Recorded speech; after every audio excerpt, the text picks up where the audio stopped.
तो भाई आज मैं बहुत दिनों बाद अपने चैनल के ऊपर मेंबरशिप वाले टैब को चेक कर रहा था एंड मुझे पता चला कि हर महीने भाई कुछ ऐसे सब्सक्राइबर्स हैं जो कि मेंबरशिप नहीं लेते हैं। एंड मैं इसको बिल्कुल भी एडवर्टाइज नहीं करता कि आप मेंबरशिप लो ये वो, बिकॉज आई नो भाई कि पैसे क्यों ही खर्च करना है अगर आपको फ्री में कंटेंट मिल रहा है जो कि हमेशा मिलता रहेगा। लेकिन जो लोग मेंबरशिप लेते हैं भाई उनके पास एक बेनिफिट ये आ जाता है कि वो सुपरस्टार्स के नेम की जगह सुपरस्टार्स की फोटोज को भी कॉमेंट कर पाते हैं। कुछ लोग आपने देखा होगा कॉमेंट सेक्शन के अंदर रोमन रेंस लेसनर वगैरह के फोटोज को कॉमेंट करते हैं। तो कुछ लोग पूछते हैं कि भाई तुम ये कैसे कर रहे हो। तो भाई मैं बताता हूँ, तुम अगर 29 रुपये पर मंथ की मेंबरशिप लोगे तो तुमको ये ऑप्शन मिलेगा। आई अगेन रिपीट भाई, मैं बिल्कुल फोर्स नहीं कर रहा, मैं खुद मेंबरशिप को रखना ही नहीं चाहता चैनल पे, लेकिन हर महीने कुछ लोग ले लेते हैं तो यूट्यूब मुझे इसको डिसेबल करने का ऑप्शन नहीं देता है। तो इसलिए मैं एक आखिरी बार एक सीरियस अनाउंसमेंट करता हूँ, अगर आप लेना चाहते हो मेंबरशिप तो 29 रुपये पर मंथ आपको देना पड़ेगा। ज्वाइन का बटन दिखेगा आपको सब्सक्राइब की जगह, अगर आप ऑलरेडी सब्सक्राइबर हो तो, नहीं हो तो सब्सक्राइब के बगल में आपको ज्वाइन का बटन दिखेगा। अगर आप ज्वाइन करते हो 29 रुपये पर मंथ की मेंबरशिप लेते हो भाई, तो आप कमेंट्स के अंदर WWE सुपरस्टार्स के पिक्चर्स के साथ में कमेंट कर पाओगे। यानी कि रोमन रेंस का नाम आप ले रहे हो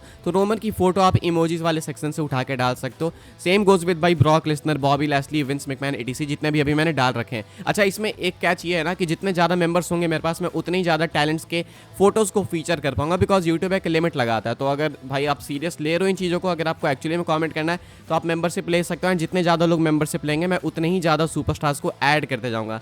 सिर्फ इतना ही नहीं भाई, बल्कि आपके नेम के आगे एक स्पेशल बैज भी आ जाएगा। तो मैं इसको 2 साल पहले अनाउंस कर चुका था, लेकिन उसके बाद कभी मैंने इसको एडवर्टाइज नहीं करा। लेकिन मैं देखता हूँ कि हर महीने भाई कुछ ऐसे सब्सक्राइबर्स हैं जो कि ले लेते हैं, तो मुझे लगा अगर बहुत सारे लोग नहीं जानते तो एक बार बता देता हूँ मैं। बस यही है कि 29 रुपये पर मंथ की सब्सक्रिप्शन है। आप कमेंट्स में WWE टैलेंट्स के नेम वगैरह की जगह फोटोज़ भी यूज़ कर सकते हो अगर आप लेते हो तो, एंड आप चाहते हो तो ले सकते हो। सो इट्स ऑन यू, ठीक है। अगेन नो फोर्सिंग नथिंग, बस आप चाहते हो तो ले सकते हो। बाकी मैं आगे देखूंगा, अगर मेंबरशिप वगैरह आती है तो मैं देन अपडेट करूंगा सुपरस्टार्स को एंड मैं आपको नोटिफाई कर दूंगा, ठीक है। आगे बढ़ते हैं गाइस, हम लोग बात करते हैं सबसे पहली अपडेट के बारे में। मैं हूं अंकित, अगर आप इतने टाइम में भूल गए हो तो। आप देख रहे हैं रेसलिंग फैंस नेटवर्क। एक थोड़ी सैड न्यूज़ है भाई, सैड न्यूज़ है जेका फाटू के भाई को लेके। जेका फाटू के भाई पता नहीं गायब हो चुके हैं भाई। जेका फाटू के भाई कहीं गायब हो चुके हैं, गुम हो चुके हैं।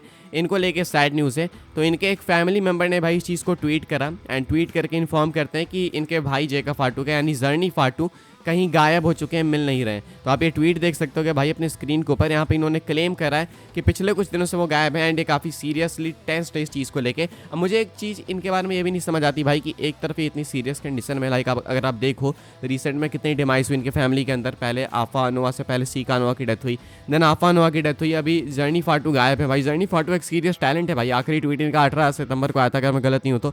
उसके बाद से गायब है बताए जा रहे हैं। तो भाई इसके बावजूद जिला फाटू वगैरह काफ़ी कंफर्टेबली ट्वीट करते हैं, मस्ती करते हैं।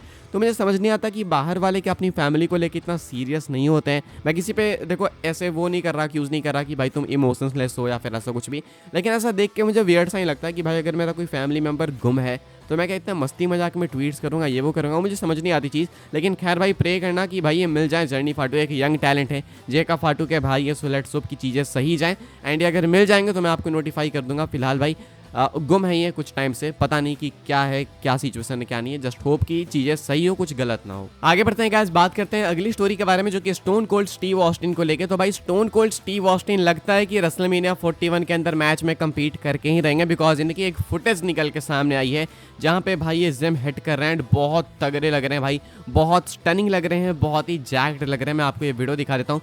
फोटोज़ वगैरह भाई आए दिन सामने आती है कि स्टोन कोल्ड कितने जैक्ड हैं कितने नहीं है। एंड आप देख सकते हो कि वीडियो अपने स्क्रीन के ऊपर भाई यहाँ पे वेट्स लिफ्ट कर रहे हैं भाई स्टोन कोल्ड एंड काफी रिप्ड दिख रहे हैं, काफी जैक्ड दिख रहे हैं। एंड अभी रेसलमेनिया देखो तो आप काफी दूर है भाई, अगले साल अप्रैल में, मिड अप्रैल में है। एंड अभी हम लोग सितंबर खत्म करें तो अक्टूबर, नवंबर, दिसंबर, जनवरी, फरवरी, मार्च, 7 महीने ऑलमोस्ट इनके पास है, लगभग 6 महीने मान लो। तो बहुत टाइम है। अगर यहाँ से भाई इसी तरीके से ट्रेनिंग करते रहेंगे स्टोन कोल्ड तो रेसलमेनिया 41 के लिए बिल्कुल रेडी हो जाएंगे भाई। रेसलमेनिया 38 में एक बार ऑलरेडी कंपीट कर चुके हैं, तो अपनी बॉडी को यहाँ आंक चुके हैं कि हाँ भाई मेरी बॉडी इतना दे सकती, इतना नहीं दे सकती। तो अब अगेन करेंगे तो भाई उससे बेटर ही करेंगे, इतना तो मैं आपको बता सकता हूँ। रेसलमेनिया 40 में अपीयर होने वाले थे कोडी रोड्स के साइड से अंडरटेकर की जगह पे, लेकिन नहीं हो पाए। रेसलमेनिया 41 में कंफर्म करते हैं कि अपीयर होंगे, लेकिन क्या वो मैच के लिए होंगे या फिर नहीं, ये एक डाउट है। आई होप कि एक मैच के लिए हो। क्वेश्चन ये है कि अगर स्टोन कोल्ड मैच के लिए आते हैं तो किसके अगेंस्ट आना चाहिए, किसके against stone cold Steve Austin का मैच होना चाहिए, या आप कमेंट सेक्शन के अंदर लिख के बताना जरूर से। आगे बढ़ते हैं गाइस, बात करते हैं अगली स्टोरी के बारे में जो कि जे ऊसो को लेकर। तो भाई जिम कॉर्नेट ने जे ऊसो के ऊपर बहुत सारे क्वेश्चंस करें, जे ऊसो की बुकिंग पे बहुत सारे क्वेश्चंस करें। कहते हैं कि भाई AEW के अंदर ऐसे बहुत सारे टैलेंट्स हैं जिनको मैं बिल्कुल देखना भी पसंद नहीं करता, बिल्कुल भी लाइक नहीं करता, बिल्कुल डिसलाइक करता हूँ, लेकिन जे ऊसो उन सबको टॉप कर चुके हैं। यानी कि जे ऊसो को अब ये सबसे ज़्यादा डिसलाइक करते हैं। क्यों? इसके पीछे का रीज़न क्या है? कहते हैं कि WWE पता नहीं इसको क्या ही दिखाना चाह रही है, ब्राइट कलर्स, ब्लू कलर्स, क्या है इसकी थीम मुझे कुछ समझ नहीं आती, सीरियस मैं इसको ले नहीं सकता। क्लाउन कहते हैं जे ऊसो को जिम कॉर्नेट। कहते हैं कि इंटरकॉन्टिनेंटल चैंपियनशिप जे ऊसो को WWE ने देके बहुत बड़ी भूल कर दी है। ब्रॉन ब्रेकर जैसा सीरियस कैरेक्टर बहुत अच्छे से टाइटल को रेलेवेंट बना रहा था, अब ये क्लाउन सो जो कि जे ऊसो है अब इस टाइटल को कचरा कर देगा।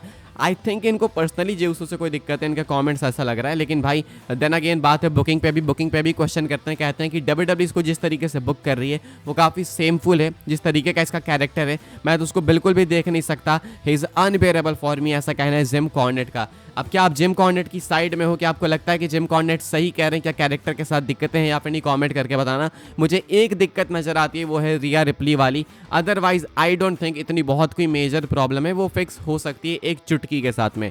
फिलहाल जिम कॉर्नेट भाई इस चीज़ को लेकर कंप्लेन करते हैं। आगे बढ़ते हैं गाइस, बात करते हैं एक बहुत ही इंटरेस्टिंग स्टोरी के बारे में जो कि है गूगल ट्रेंड्स को लेकर। तो भाई पिछले 30 दिन के अंदर, पिछले एक महीने के अंदर सबसे ज़्यादा ट्रेंडिंग रेसलर्स कौन रहे हैं वर्ल्ड वाइड भाई गूगल ट्रेंड्स के अकॉर्डिंग, वो मैं आपको बता देता हूँ। किसी ने इस चीज़ को ट्वीट करके पॉइंट आउट करा, आप देख सकते होगे।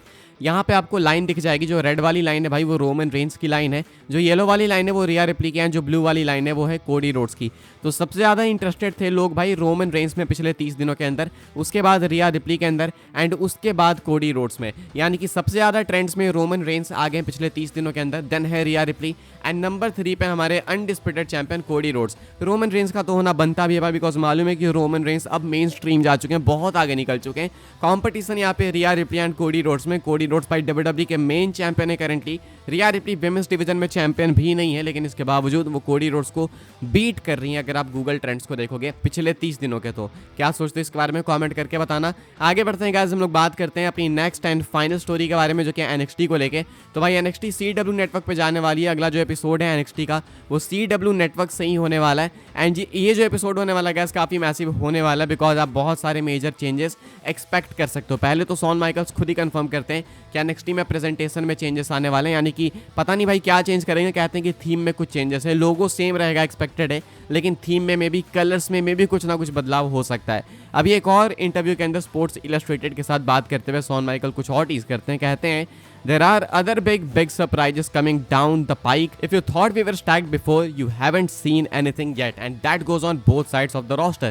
स्पोर्ट्स इलस्ट्रेटेड के साथ बात करते हुए शॉन माइकल्स कहते हैं कि NXT के अंदर कुछ और भी मेजर सरप्राइजेस आने वाले हैं। कहते हैं कि अभी तो हम लोग ऑलरेडी काफ़ी कुछ कर चुके हैं, लेकिन अगर तुम ऐसा एक्सपेक्ट कर रहे हो कि हम लोग स्टैक हो चुके हैं, तो अभी तुमने कुछ देखा ही नहीं। अभी देखो होता क्या आगे आगे, कुछ और मेजर सरप्राइजेस, कुछ और बड़े सरप्राइजेस आने वाले हैं। एंड ये विमेंस मेंस दोनों डिवीजन की बात करते हैं। तो एक तो हमें पता है भाई MCMG का आना कंफर्म है, पता नहीं इनका रे फिनिक्स पेंटागन जूनियर का कुछ नहीं पता, लेकिन विमेंस डिवीजन में किसको टीज कर रहे हैं वो देखना होगा। फिलहाल भाई प्रेजेंटेशन में चेंजेस आने वाले हैं एंड कुछ और सरप्राइजेस टीज करते हैं शॉन माइकल्स इस इंटरव्यू के अंदर। इस वीडियो के लिए गाइस बस ये सारी अपडेट्स थी। आई होप आपको इन्फॉर्मेशन मिली हो तो वीडियो को लाइक करें, शेयर करें, सब्सक्राइब करें चैनल को, ताकि आने वाले टाइम के अंदर आपको और भी ऐसी WWE की news updates time to time जानने को मिलते रहे। फॉलो कर सकते हैं आप लोग मुझे इंस्टाग्राम एंड ट्विटर पर, लिंक आपको मिल जाएगी डिस्क्रिप्शन में। ज्वाइन कर सकते हैं व्हाट्सएप चैनल को, उसकी भी लिंक है डिस्क्रिप्शन में। भाई मिलते हैं अपनी नेक्स्ट ऑफर काफी इंटरेस्टिंग वीडियो में।